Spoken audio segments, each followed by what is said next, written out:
Assalamualaikum warahmatullahi wabarakatuh. Nama saya Suhendri, dari Prodi Ekonomi Syariah, akan menjelaskan hasil survei dari tugas industri halal. Industri halal merupakan kegiatan memproses atau mengolah barang dengan menggunakan sarana dan peralatan yang diizinkan oleh syariah Islam. Fungsi dan tujuan adanya industri halal diantaranya sebagai bentuk perwujudan dari UU Nomor 33 Tahun 2014 tentang jaminan produk halal. Adanya UU diantaranya untuk menjamin kemerdekaan tiap-tiap penduduk untuk memeluk agama masing-masing, di mana negara berkewajiban untuk memberikan perlindungan dan jaminan tentang kehalalan produk. Sertifikasi halal adalah pengakuan kehalalan suatu produk yang dikeluarkan oleh BPJPH berdasarkan fatwa tertulis yang dikeluarkan oleh Majelis Ulama Indonesia. Pengesahan UU JPH menimbulkan pro kontra dari berbagai pihak. Kedudukan sertifikasi halal dalam sistem hukum nasional di Indonesia mempunyai kedudukan yang sentral karena sudah menjadi regulasi dalam peraturan perundang-undangan di Indonesia khususnya Undang-Undang Nomor 33 Tahun 2014 tentang jaminan produk halal. Selain itu, fatwa halal yang dihasilkan oleh MUI ditaati dan dipatuhi oleh pemerintah dan umat Islam. Pemerintah mematuhinya seperti tercermin dalam peraturan perundang-undangan yang ada. Pertanyaan yang diajukan kepada responden, sebagai berikut. 1. Apakah Bapak atau Ibu tertarik untuk mengajukan sertifikasi halal? 2. Apakah selama ini telah mengetahui detail informasi mengenai sertifikasi halal?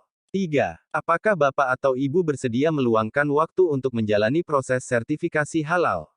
4. Apakah Bapak atau Ibu bersedia jika harus membayar untuk melalui proses sertifikasi halal? Berapa maksimal Bapak atau Ibu bersedia untuk membayar? 5. Bagaimana pendapat Bapak atau Ibu mengenai kewajiban sertifikasi halal di Indonesia? Hasil pembahasannya, sebagai berikut. Dari ketiga responden yang dikunjungi mempunyai pendapat 100% mengatakan ya atau setuju, dan responden yang mengatakan tidak atau tidak setuju adalah 0% untuk mengajukan sertifikat halal.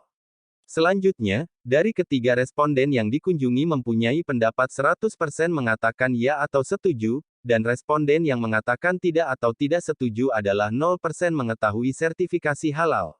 Selanjutnya, dari ketiga responden yang dikunjungi mempunyai pendapat 66,6% mengatakan ya atau setuju, dan responden yang mengatakan tidak atau tidak setuju adalah 33,3% untuk menjalani proses sertifikasi.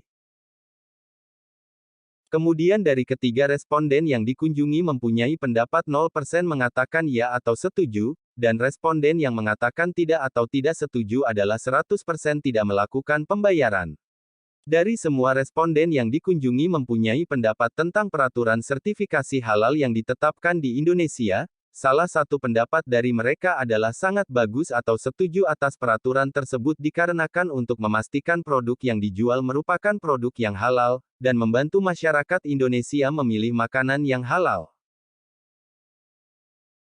Kesimpulan yang saya dapat dari penulisan ini adalah semua responden bersedia untuk meluangkan waktunya untuk melakukan pengajuan sertifikasi halal dan mereka mengetahui tentang apa itu sertifikasi halal, dan dari responden tersebut ada yang tidak bersedia meluangkan waktu untuk menjalani proses sertifikasi halal, lalu dari semua responden tidak bersedia jika mereka harus membayar jika mereka melakukan proses sertifikasi halal.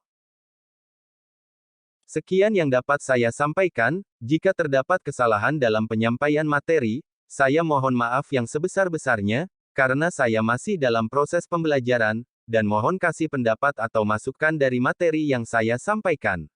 Terima kasih, saya akhiri. Assalamualaikum warahmatullahi wabarakatuh.